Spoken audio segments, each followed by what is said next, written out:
Patricia Velasquez as Aung Suu Kyi. Patricia Velasquez was 28 when she played Aung Suu Kyi in The Mummy, 1999. The powerful lover of Imhotep and the spirit of the curse that started it all. With her seductive and mysterious appearance, Patricia brought a depth to the character beyond her physical beauty, depicted in her eyes, through the way she betrayed the pharaoh for her passion. The role turned her into a symbol of dangerous seduction and one of the unforgettable highlights of the film. But hidden behind this golden makeup, Patricia's real life was shrouded in darkness that few dared to mention. She was born on January 31, 1971 in Maracaibo, Venezuela, to a poor family, a mixed-race father and a Wayu indigenous mother. She grew up ashamed of her ethnicity. Patricia lied to her friends, claiming to be Mexican to avoid discrimination for being a poor indigenous girl. But racial prejudice was just the beginning. To pay for her place in the Miss Venezuela pageant at 17, she turned to prostitution. This was followed by years of cocaine addiction in Spain, a period during which she admits she lost her sense of direction. It wasn't until she played a terminally ill lesbian in Lis en Septiembre that she found the courage to come out and face her true self. "I lived in isolation for fear of being judged," she once shared. "It was a journey from hell to the light."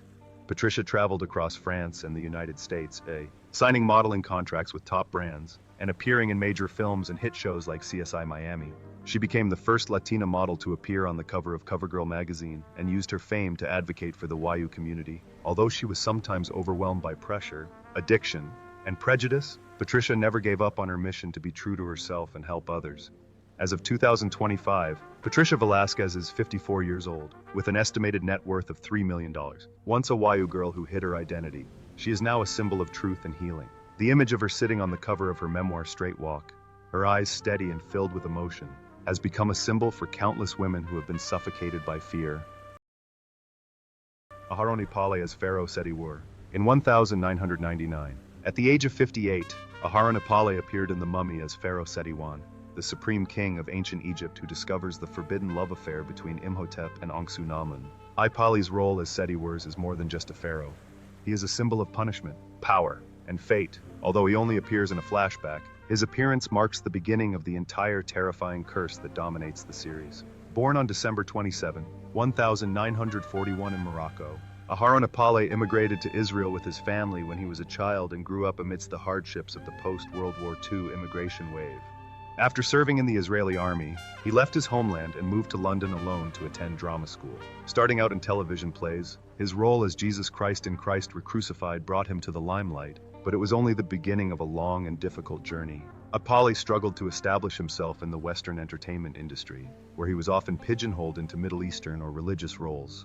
Despite appearing in major franchises like Knight Rider, MacGyver, Charlie's Angels, and more, he was rarely in the spotlight. When he returned to Israel in 2012 after decades in London and Los Angeles, he dreamed of recreating his former glory. But things had changed. The media went silent, and audiences no longer remembered him. For someone who worked closely with Burt Lancaster, it was perhaps the most painful shock. Aharoni Pale died of cancer on June 27, 2016, at the Sheba Medical Center in Tel Hashemer, at the age of 74. His death left those who remembered the mummy in quiet reflection. His estimated net worth is around $1 million, not a huge sum, but a reflection of the tenacity of an actor who never stopped working. The final image that lingers is perhaps the cold gaze of Pharaoh Seti I, in the first stanza, silently watching the woman he loved betray him. A gaze that is not angry, but seems to say, "History will never forget, and neither will we." Kevin J. O'Connor as Benny Gaber. Kevin J. O'Connor was 37 years old when he played Benny Gaber in The Mummy, 1999. A supporting role that left a lasting impression on audiences. With his sharp performance, O'Connor turned Benny into one of the most hated but also extremely interesting villains. Despite his constant betrayal of Rick and his friends, Benny's comedic cowardice makes him irresistible, a true testament to O'Connor's unique acting talent. Born on November 15, 1963 in Chicago, Kevin J. O'Connor received his formal theater training at DePaul University's School of Drama. He began his film career playing a rebellious young poet in Peggy Sue Got Married, directed by Francis Ford Coppola. From there, O'Connor continued to appear in a variety of films, especially those directed by Stephen Sommers, who considered him one of his favorite actors and often cast him in quirky or eccentric roles, from Igor in Van Helsing to Dr. Mindbender in G.I. Joe. But he didn't stop at entertaining blockbusters. Paul Thomas Anderson also trusted him with a leading role in There Will Be Blood, where he starred alongside Daniel Day-Lewis in one of the most critically acclaimed films of the century, At 63 years old in 2025, Kevin J. O'Connor remains a dedicated and respected figure in the film industry. Although he rarely takes on leading roles, he stands out for the variety and depth of each character he portrays. His estimated net worth is around $2 million. Not a huge number, but reflects a long, serious, and artistic career that has spanned more than 3 decades. Omid Jalili plays Lord Hassan, the Warden. Omid Jalili was 33 when he played Hassan in The Mummy, 1999. The character provided the only real comic relief in a film filled with curses, mummies, and ancient Egyptian horror. As the cowardly and greedy jailer, Jalili's Hassan provided a rare bit of irony, providing a moment of respite from the film's tense chase scenes.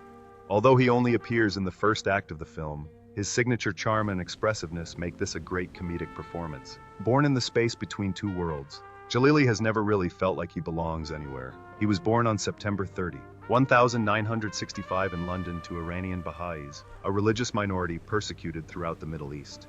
Growing up in a Britain still unfamiliar with multiculturalism, Jalili has said he felt too Iranian to be British, but also too British to be Iranian. Teased about his appearance, name and heritage, he struggled with identity crises throughout his teenage years. This prejudice initially led him to hide his background and use humor as a shield. But it was that humor that became the key to fame. Through his poignant and introspective stand-up routines, "I'm not a terrorist, I'm just terrible in the kitchen," Jalili not only won over British audiences, but also became one of the few Middle Eastern comedians to gain international recognition. From Broadway to roles in Gladiator, Spy Game, and Sex and the City 2, he has skillfully weaved stories of immigration, faith, and identity into every performance. And now, at age 60, he's decided to write the next chapter of his life on his own. He and his family have started small production companies that aim to explore big social questions from an optimistic perspective. As of 2025, Omid Jalili's estimated net worth is around $2 million. But for him, his greatest legacy is not his wealth, but his ability to make people laugh and think. His most memorable quote, perhaps delivered during a live performance, is that when you laugh, your brain lights up. Arnold Vosloo as Imhotep. Arnold Vosloo was 37 when he took on the role of Imhotep in The Mummy, 1999, an ancient Egyptian priest cursed into a living nightmare, a villain with supernatural powers and hidden psychological conflicts. With his sharp features, haunting gaze, and gaunt, grave-like figure, Vosloo has transformed Imhotep into a symbol of fear, longing, and immortal resurrection that is seared into the memories of audiences around the world. Born on June 16, 1962, in Pretoria, South Africa, Arnold Vosloo did not make his Hollywood debut on the red carpet. He started out on the local stage, then struggled when he moved to the United States, where roles for white African-American actors were scarce. The pressure to look good also hindered him. To play Imhotep, Vosloo had to lose a lot of weight, admitting he was too chubby before filming began. The fierce competition, cultural anonymity, and harsh industry expectations made his career a stressful and lonely one, though he rarely spoke about it in public. But it was in his personal life that the dark side crept in. After his first marriage fell apart after just 3 years, Arnold married Sylvia Ahe, a Mexican-American marketing executive, in October 1998, just months before landing his most iconic role. For nearly 3 decades, they fought side by side on animal rights campaigns and maintained an exemplary public image. However, TMZ has now confirmed that Sylvia filed for divorce in June 2025, ending their 27-year marriage due to irreconcilable differences. More notably, they have been separated since April 2022, meaning their split lasted more than 3 years in complete silence. Today, Arnold Vosloo is still keeping his cool at 63, with an estimated net worth of $4 million. And if you look closely at his silences in recent interviews, you might sense it too. A part of Arnold Vosloo is left behind, in the past, where the mummies wake, and the human heart is forgotten. Brendan Fraser as Rick O'Connell. Brendan Fraser was 30 years old when he took on the role of Rick O'Connell in the 1999 film The Mummy.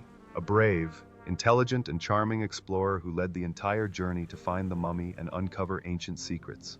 With his natural acting and muscular physique, Fraser transformed Rick from a mercenary into a classic action hero and romantic lead, the central character of one of the most beloved adventure series of the early 21st century. But behind the aura was a man slowly sinking into darkness. Brendan James Fraser was born on December 3, 1968 in Indianapolis, Indiana, to a Canadian family that traveled frequently through Europe and North America. Even at the height of his blockbuster fame, Fraser quietly endured numerous physical and mental injuries. Throughout the 2000s, He underwent multiple surgeries as a result of performing his own stunts, including a partial knee replacement, spinal surgery, and vocal cord repair. But the deepest wound didn't come on the set. In 2003, Fraser was sexually assaulted by Philip Burke, the former president of the HFPA. While Burke insisted it was a joke, Fraser tearfully recounted that Burke fondled his genitals, leaving him feeling sick like a wounded child. Fraser was devastated. He fell into depression, withdrew from Hollywood, and divorced Afton Smith in 2007 after a messy legal battle over finances and child custody. In the shadows, he battled his grief. The public, and himself. Brendan Fraser is still alive, but a part of him died in those years. He was reborn through his powerful performance in The Whale 2022, which won an Oscar and sparked global sympathy. At 56 in 2025, with an estimated net worth of $20 million, Fraser is not only an actor on the comeback trail, but also a symbol of survival. The image of him hugging the Oscar statuette, tears falling amid the applause of the crowd, became a historic moment. Eric Avari as Dr. Terrence Bay, the curator. Eric Avari was 47 when he took on the role of Dr. Terrence Bay in The Mummy, 1999, a calm, thoughtful figure who was pivotal to uncovering the mysteries of Imhotep's curse. As curator of the Cairo Museum, he is not only Evelyn's link to ancient knowledge, but also a silent warrior who sacrifices himself to protect a secret that should never be revealed.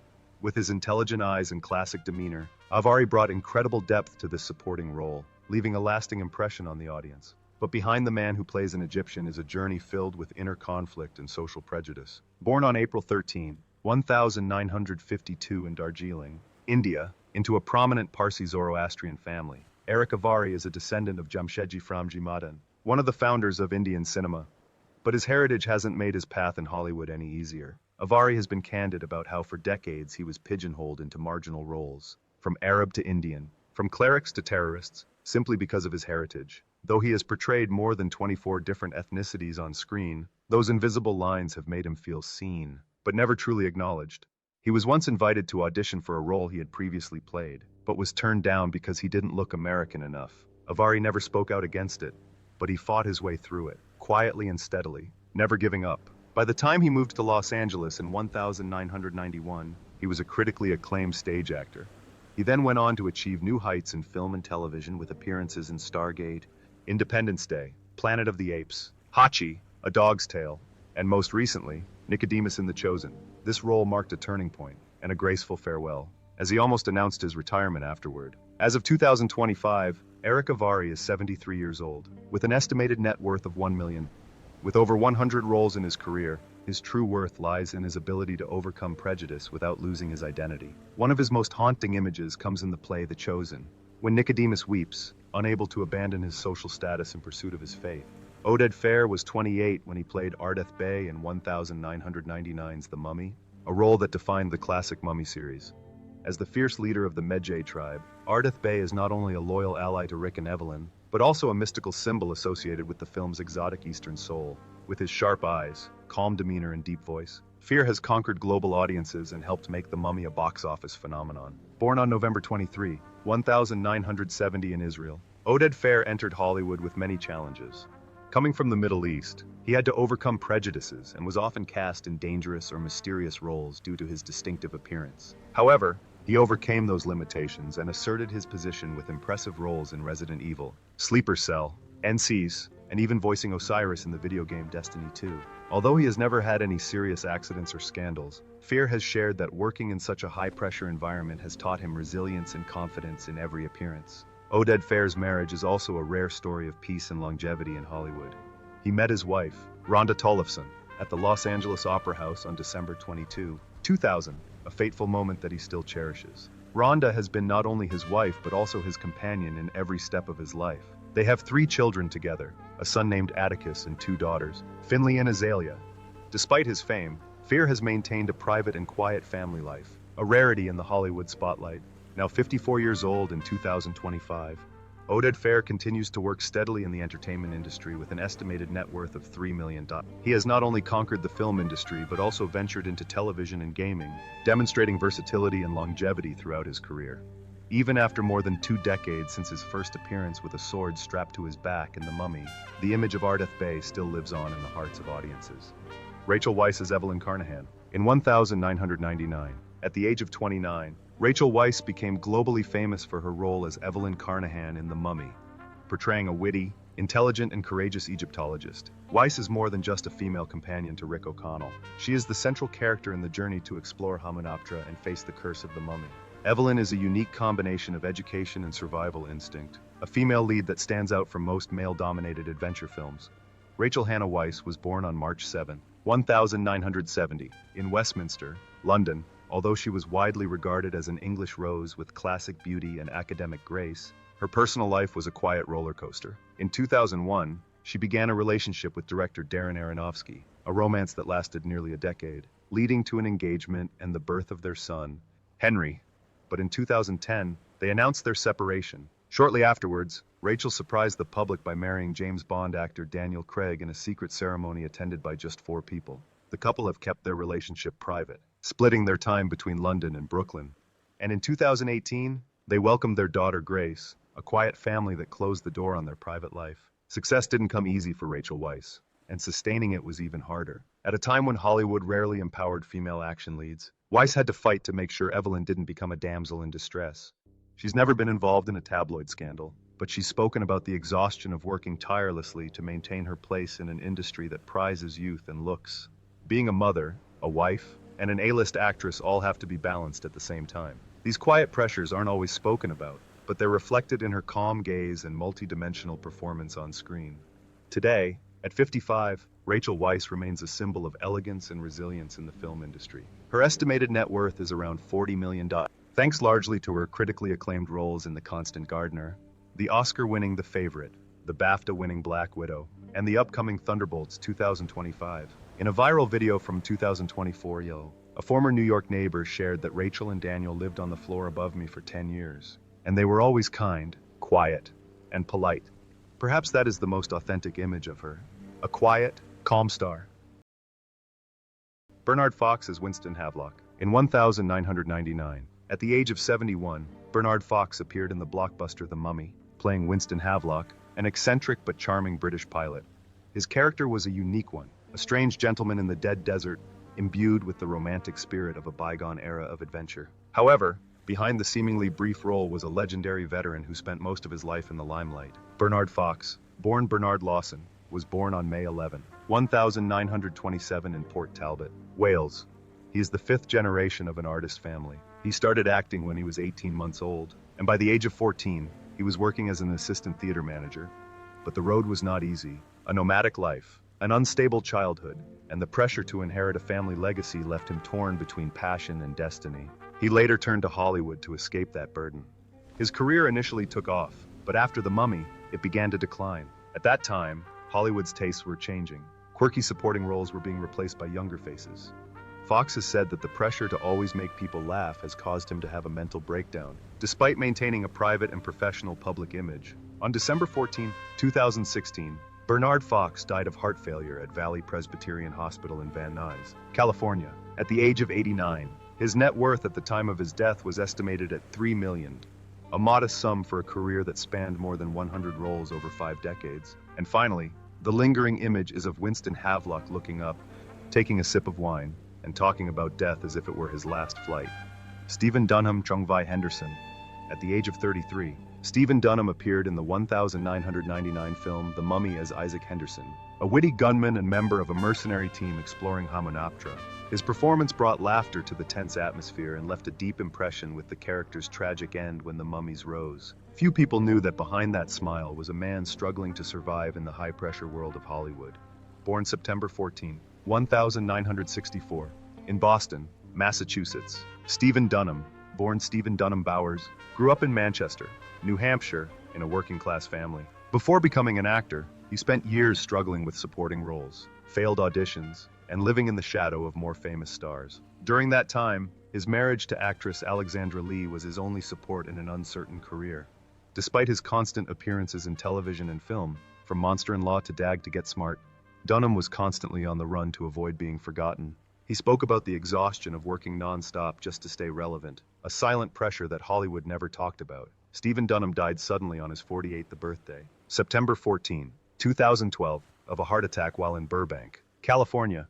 His death was shocking, coming just as he had finished filming Paranormal Activity 4 with his real-life wife. The film had just wrapped, and a farewell had to be hastily added to the end credits. His net worth at the time was estimated at $2 million, not a huge sum for such a long career, but enough to keep alive the memory of a quiet, dedicated life. John Hannah as Jonathan Carnahan. John Hannah was 37 when he played Jonathan Carnahan in 1999's The Mummy, Evelyn's witty, mischievous older brother who brought laughter and the perfect balance of action and humor to the tense adventure. With his quick dialogue and well-timed, confused expressions, Hannah made his character unforgettable. Not just a comedic sidekick, but also a soulful part of the mystery journey. Born on April 23, 1962 in East Kilbride, Scotland, John Hannah has had a rocky road in the acting world. Before he found fame in 4 Weddings and a Funeral, he worked as an electrician and often wondered if he really existed in the public eye. On stage, Hannah constantly struggles between his deep artistic nature and being pigeonholed into comic roles. In an interview, he expressed existential skepticism. Am I a figment of someone else's imagination? His marriage to actress Joanna Roth, since 1996, has been a solid support in his life.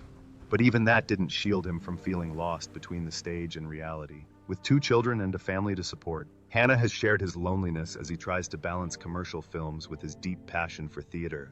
His role in Titanic Orchestra made him see himself as a mirage.